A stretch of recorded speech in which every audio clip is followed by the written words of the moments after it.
Hi, this is Ajay Anand. Welcome to Hindi classes from excelup.com. इस video में आप कबीर द्वारा लिखी साखियों के अर्थ को समझेंगे। ऐसी बाणी बोलिए मन का आपा खोई, अपना तन शीतल करे औरन के सुख होई। कबीर दास का कहना है कि इस तरह से बोलना चाहिए कि जो सुनने वाला है उसको अच्छा लगे। मतलब बातचीत की जो शैली होनी चाहिए उससे ये हो कि आपसे कोई भी बात करे, आप किसी से भी बात करें, उसे अच्छा लगना चाहिए। कहीं से भी गुस्सा या झल्लाहट उसे नहीं आनी चाहिए। अपना तन शीतल करे औरन के सुख होए, और वाणी ऐसी होनी चाहिए कि इससे दूसरे को तो सुख पहुंचे ही, अपना भी मन शांत हो। क्योंकि बातचीत खराब करने से ऐसा नहीं तो सिर्फ दूसरे को परेशानी होती है, जो बोलने वाला होता है उसे भी तनाव होता है। वैसे भी आजकल कम्युनिकेशन का बहुत महत्व बताया जाता है। कम्युनिकेशन मतलब कि आपकी वाक पटुता कितनी अच्छी है। आप जिस भी भाषा में बात करते हो, आप जो कहना चाहते हैं उसे आप प्रभावशाली तरीके से कह पाते हैं या नहीं कह पाते हैं, यह महत्वपूर्ण होता है। तो इसे हम आज की फिलॉसफी से भी जोड़कर देख सकते हैं। कस्तूरी कुंडली बसे मृग ढूंढे बनमाही, ऐसे घटी घटी राम हैं दुनिया देखे नाही। मृग होता है, उसकी नाभि में कस्तूरी होती है और कस्तूरी की सुगंध बहुत दूर तक फैलती है।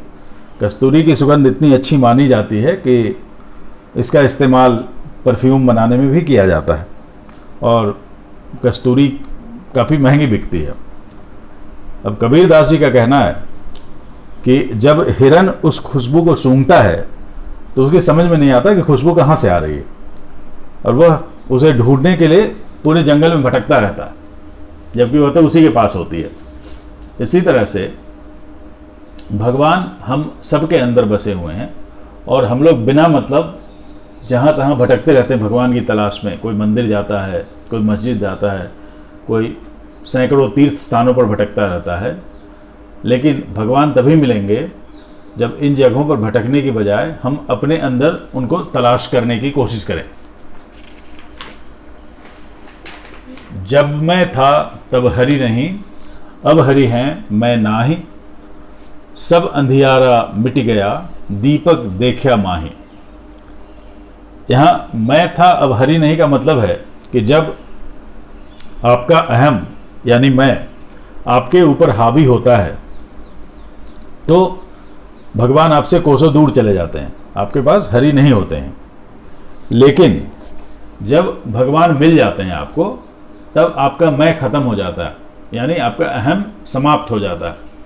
यह उसी तरह से है कि जब दीपक नहीं होता है तो अंधियारा फैला रहता है पूरा, लेकिन जैसे ही दीपक जलता है तो फिर अंधेरे का कोई नामो निशान नहीं बचता, अंधेरा मिट जाता है। सुखिया सब संसार है खाए अरु सोवे, दुखिया दास कबीर है जागे अरु रोवे।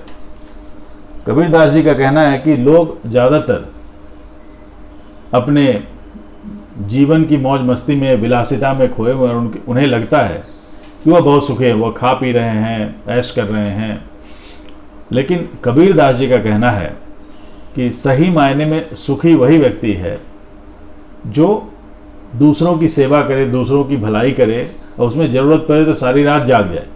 दुनिया की नज़रों में लग सकता है कि वो आदमी दुखी है, लेकिन सही मायने में वही आदमी सबसे ज़्यादा सुखी है। विरह भुवंगम भुजंगम तन बसे, मंत्र न लागे कोई, राम वियोगी ना जिवे, जिवे तो बौरा होय। जिस व्यक्ति को विरह का रोग लग जाता है, उस पर फिर कोई दवा या कोई जादू टोना मंत्र कुछ भी काम नहीं करता। जैसे जो प्रभु से दूर चला जाता है, भगवान से दूर चला जाता है, उसका जीना जीने जैसा नहीं रहता, क्योंकि वो जिंदा होते हुए पागलों की तरह जीता है। और दोनों की स्थिति ऐसी होती है जैसे उसे किसी सांप ने काट लिया है और सांप का विष उसके पूरे शरीर में फैला हुआ है और वो फिर पागलों की तरह इधर उधर भटक रहा। तो इसलिए भगवान से दूर नहीं होना चाहिए। निंदक नेड़ा राखिए आंगणी कुटी बधाई, बिन सावण पानी बिना निर्मल करे सुभाई। कबीर दास जी का कहना है कि आप अपने आलोचक से दूर मत होइए, उससे पीछा ना छुड़ाइए, बल्कि अपने आलोचक को अपने पास रहने दीजिए। यदि संभव हो तो अपने आसपास ही उसके रहने की समुचित व्यवस्था करा दीजिए, क्योंकि आलोचक का काम होता है कि बिना साबुन पानी के आपको निर्मल करता, आपके दोषों को साफ कर देता। पोथी पढ़ी पढ़ी जग मुवा, पंडित भया न कोई, एक असिर पीव का पढ़े सुपंडित होई।